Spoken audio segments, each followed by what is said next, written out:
wasn't planning on going, but I think I might head to that monkey temple because where I'm staying is really close to the monkey temple. So I thought, why not? The content, even though I'm terrified of those monkeys, there's a few stories. I've been chased, I have friends who've been attacked by monkeys, so I'm really cautious about monkeys, but I'm right there. It's like right up the street, kind of. Probably not, but close. So I'm gonna go and take you guys there and we're gonna check it out. We're gonna go check out the monkey temple for you guys.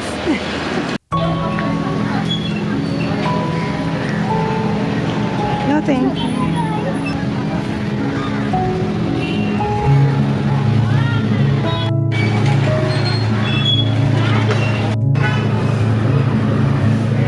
His little face.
That's the mama probably, so I'm not gonna get too close to the babies.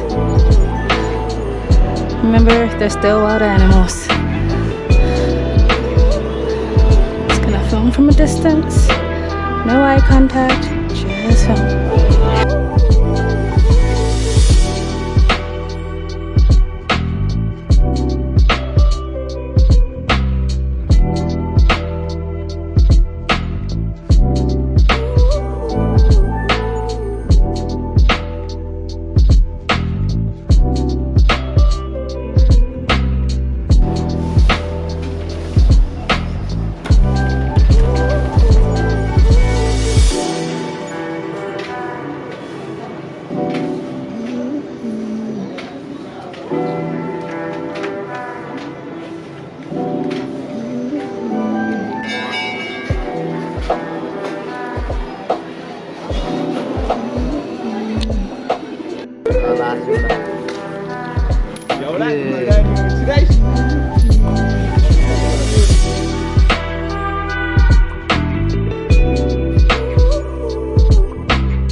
Years later.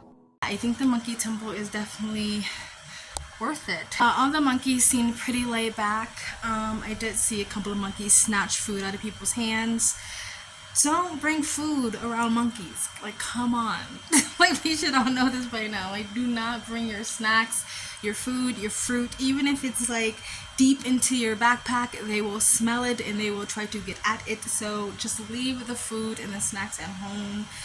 Even bottles of water get snatched, so I would say just leave it all behind and get it before or after you come to the temple. There are like tourist trap stands trying to buy you, like sell you souvenirs and stuff like that, but like it's not really that bad.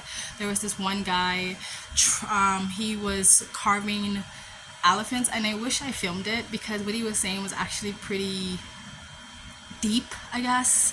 And he was basically saying what they do is they get the plain elephants and then they carve their carvings into the elephant. So they don't make the elephants, but they carve it into the elephant. And he was explaining to me all the carvings, and he was relating the carvings to the elephant to the actual, I don't know what they call the statues.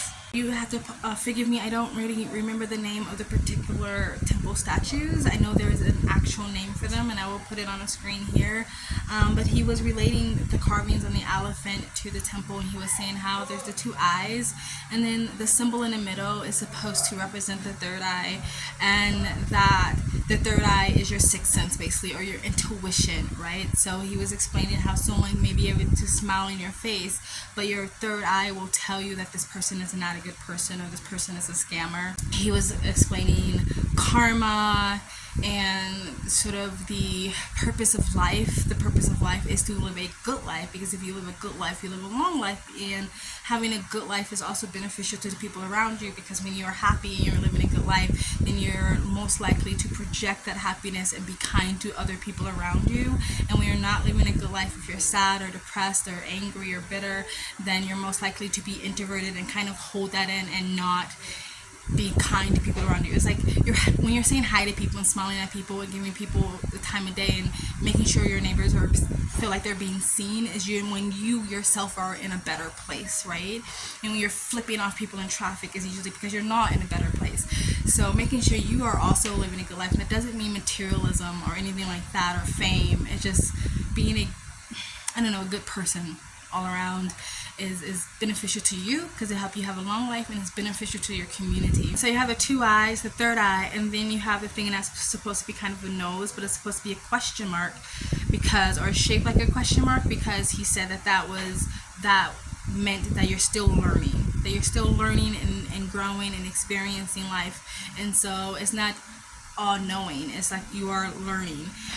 So hopefully that was all true. If you know more about the temple and that was all BS, let me know in the comment section. But I don't think it was. It felt true to me. It's actually pretty nice, but I'm traveling and I can't buy a lot of knickknacks and statues, and honestly the elephant would have just stayed in my bag and not really be appreciated for what it was and for the effort that was put into the carving. So, and a lot of you might think like, oh, he was just trying to sell you something, that was just all a sell tactic. But honestly, I offered him money. I was like, look, I can't take the elephant because I honestly don't feel good to take it. Like, it's not going to be appreciated. It's going to sit on the bottom of my bag and it's just going to go to waste. And I'd rather someone else have it, appreciate it, put it on public display so other people can see it, know the story of the carvings and the meaning of the carvings, and be able to explain that to people. And I don't want to take it and then just have it in my backpack. You know what I mean? And so I was like, I'm just gonna give you some money, because I told him I was gonna give it to him for his explanation, because he took the time out of his day to explain something to me that I actually really jived with. So I tried to give him some money and he just refused profusely to take it. So it wasn't really just a sell tactic. Like, I was like, no, like, I just want to give you the money, like, please take it. And he was like, no, I'm not taking it. He's like, I'm not begging for money. I would have explained it to you anyway. And I was just like, no, don't see it as begging. I just want to give you the money because you took the the time to explain something really profound to me, and he just wouldn't take the money. So it wasn't really just a sell tactic. Like and he showed me him carving it, so it was real. Because there are people who will claim that it's handmade, that they made it, that they painted it, and they really didn't. But he was honest and said he didn't make the elephant, he just carved the elephant. The elephant came plain, and I just love the explanation of it. So I wish I would have recorded it. I'm just not that type of person that will like shove a camera in someone's face. I hate when I see other YouTubers and influencers do that, use locals and people for their content. I don't do that. I never will do that unless I'm with that person for a while, we build a rapport, or I've asked permission. I'm not going to just mid-conversation be like, oh wait, 1 second, let me pull out my camera, pause, freeze, can you rewind and redo that? Like, I'm not going to do that. So I try to just like remember everything he was saying about it so I can relate it to you guys. But yeah, the monkey temple is pretty sweet. I think it is definitely worth the visit. The monkeys aren't too scary, but remember, the monkeys are still wild animals. They are not your pet, all right? So do not try to pet them or feed them or anything like that, or pick up their babies. Especially don't pick up their babies. All right, now I'm gonna finish my chai. I got my chai. And I'm gonna do this, and then I'm gonna probably leave, head back to my place. I want to change my shirt because I'm sweaty and sticky, and probably head to Tamil, part of Nepal, and plus charge my battery on my Numix. And yeah, see you guys later.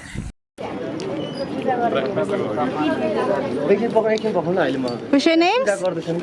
What's your names? Swiss? Where are you from? Where are you from? Nepalganj. Where in Nepal? Nepalganj, province 5. You? I'm same. Same? You brothers? No brothers, friends. Friends? Best friends? Best friends. Nice. Okay. Thank you. Please like, comment, and subscribe. Thank you.